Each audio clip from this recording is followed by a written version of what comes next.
Firstly, I'd just like to make the point that we're very fortunate that His Majesty has allowed us to use Buckingham Palace for this event tonight. The headlines exploded across Britain like thunder. Princess and strips Camilla of the Queen title.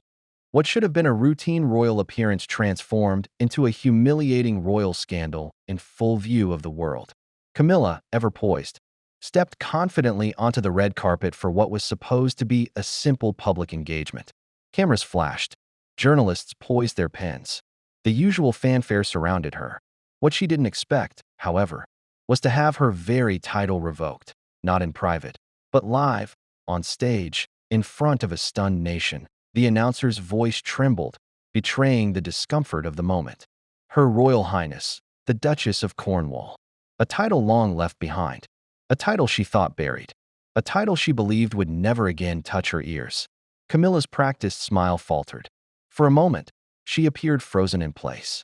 Her eyes darted toward Charles, then to the nearest aide. The cameras caught everything. A queen turned back. Into a duchess, in real time.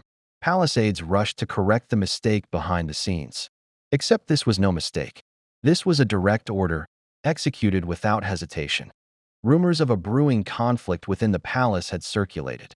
Talk of power struggles, private resentment, and the silent war between duty and vanity had leaked through royal cracks.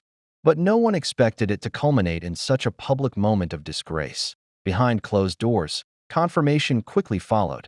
Princess and had acted decisively. As Queen Elizabeth's most trusted protector of royal tradition, and had stripped Camilla of more than a ceremonial role. She had stripped her of legitimacy. This wasn't merely about optics. It was a question of who truly held power inside Buckingham Palace. For the first time since Charles's coronation, it was painfully clear that the title of queen was not untouchable, not in the eyes of Anne, not in the eyes of tradition, and not when the very foundation of the monarchy was on the line. Camilla returned to Clarence House that evening in silence. Furious, humiliated, betrayed. Behind locked doors, aides reported tantrums, tears, and demands for explanations. But none would come. None were needed. This was Anne's doing. The royal family had witnessed its fair share of scandals. Affairs, betrayals, rebellious heirs, and press feuds had all scarred the monarchy's reputation. Yet this was different. This wasn't about tabloids or public outcry. It was a cold, calculated move within the institution itself, executed by the very woman sworn to uphold its traditions. And if Camilla thought the humiliation was over, she was wrong. This was only the beginning. To understand how it came to this, one must look decades into the past, to the silent rivalry between Anne and Camilla that had simmered beneath the surface long before Charles ever took the throne. And in Camilla's relationship had always been strained, outwardly civil. Beneath the surface there lay a cold war of judgment and disdain. And, fiercely loyal to tradition, viewed her role through the lens of duty and service, not spectacle or scandal.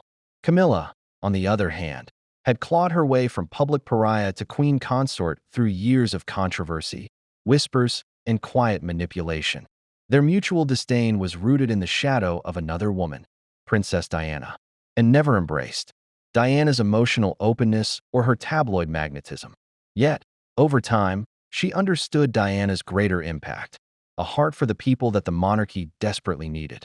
When Charles's affair with Camilla became public knowledge, Anne's disgust wasn't hidden.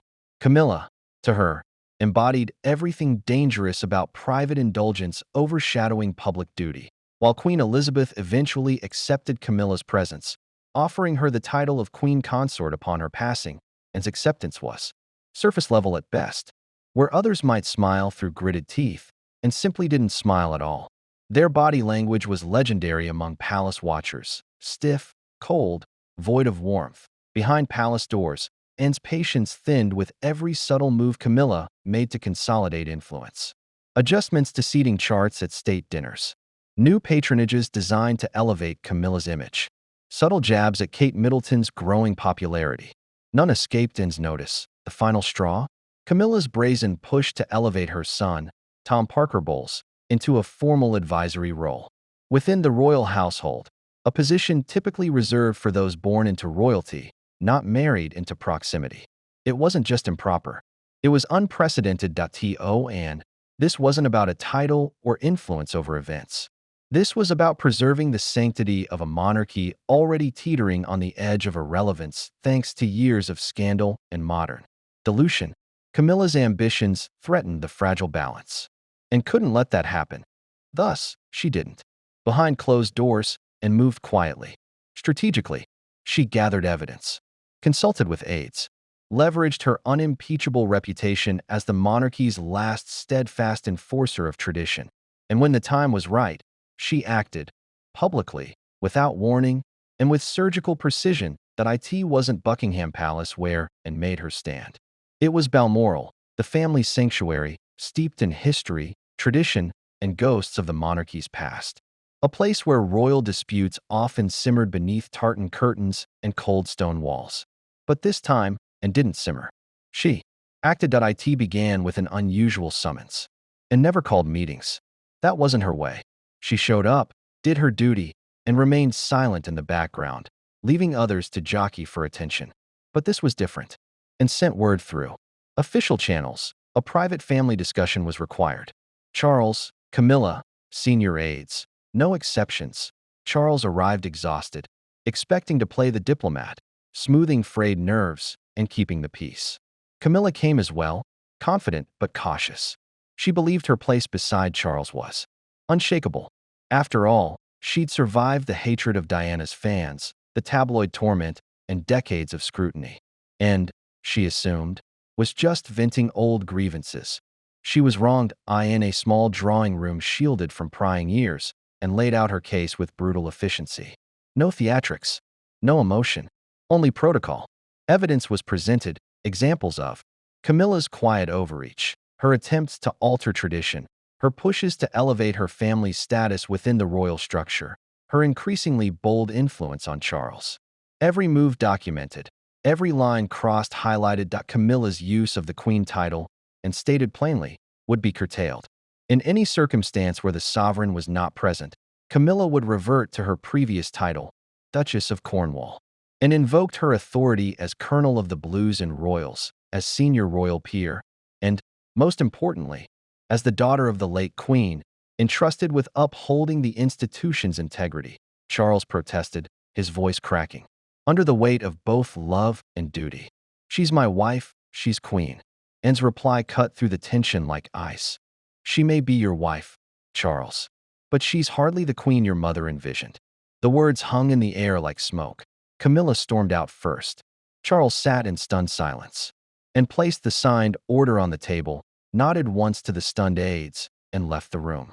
Balmoral's corridors, silent witnesses to centuries of royal turmoil, now bore witness to a new fracture. Within hours, royal communications were updated, titles revised, protocol clarified. The monarchy, and reminded them all, was not a playground for personal ambitions. It existed above individuals, a relic of duty, service, and sacrifice. Camilla's demotion wasn't announced with fanfare. There was no press conference, just a quiet, deliberate correction in the official programs and the spoken introductions at public events. Where once stood Queen Camilla, now stood the Duchess of Cornwall, and had drawn her line. And it wasn't in sand. It was carved into the very foundation of the monarchy itself. The next public event was supposed to be routine. A fundraising gala. Royal faces, polished speeches, smiling photos beneath chandeliers. But beneath the velvet and grandeur, history was already shifting. Camilla, draped in jewels, arrived on Charles's arm. She wore the mask of confidence, of entitlement. Yet beneath it, her nerves frayed. She had practiced this moment in her mind 1,000 times. Walk the carpet, smile for the cameras, step onto the stage, be introduced as queen, speak briefly, retreat with dignity. Instead, the host's words shattered the illusion. "Ladies and gentlemen, please welcome Her Royal Highness, the Duchess of Cornwall." A collective gasp rippled through the crowd. Cameras captured the flicker of shock across Camilla's face. Charles stiffened beside her. Aides visibly panicked in the wings. Whispers erupted among the guests. "Did you hear that? They've demoted her," out loud. Camilla froze mid-step. For a heartbeat, she thought she'd misheard. But no, this was deliberate, calculated. A public declaration disguised as formality. The humiliation was complete. The cameras caught every angle, every nuance. Charles's stunned expression, Camilla's faltering smile, the awkward applause that followed, more polite than supportive. Online, the reaction was immediate. Hashtag Duchess again trended globally within hours.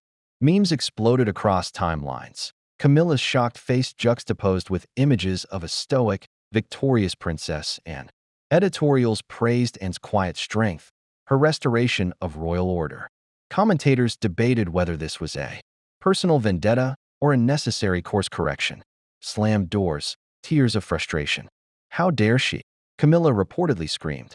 How dare and humiliate me like this, in front of the world? She demanded answers, blamed secretaries, accused aides of betrayal, ordered investigations. But no one needed to state the obvious. Everyone knew. This wasn't a clerical error.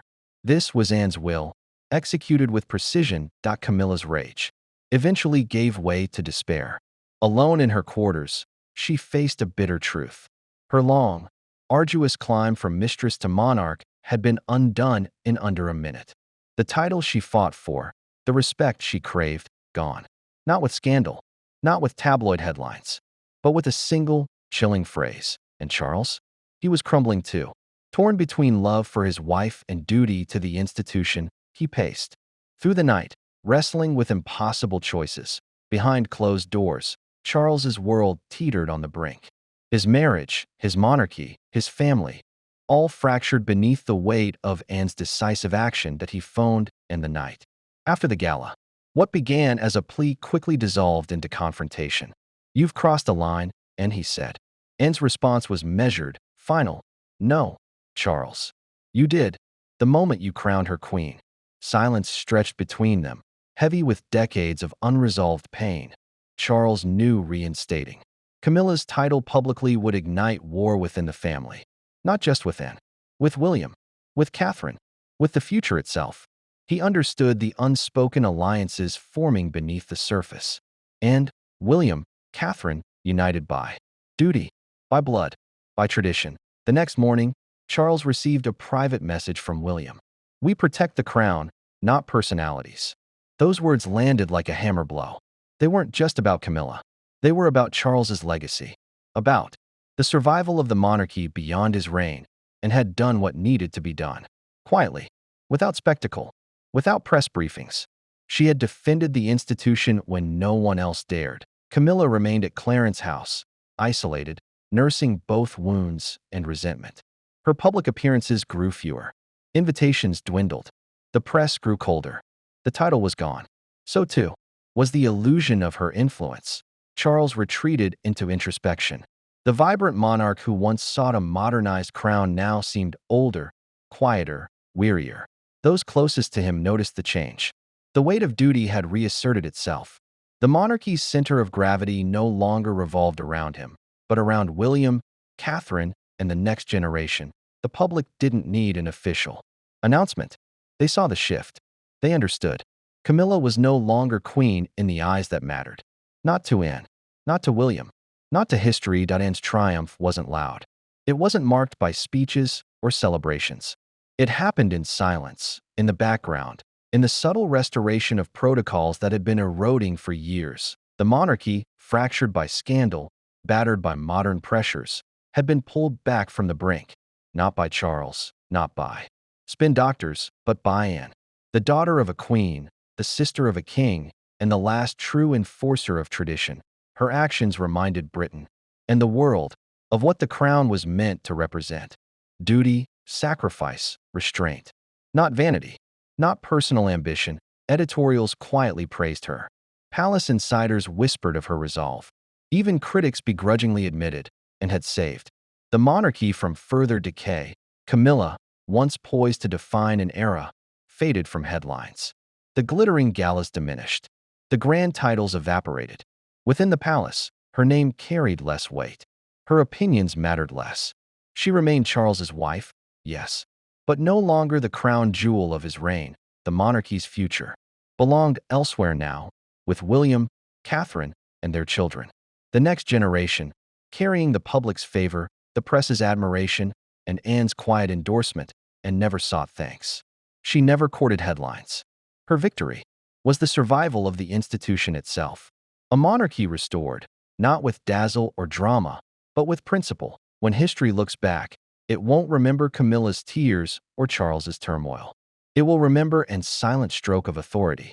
The moment one woman, bound by duty and blood, ensured the monarchy remained intact for the generations to come. And so the crown endured, steadied not by kings, but by a princess who refused to let it falter.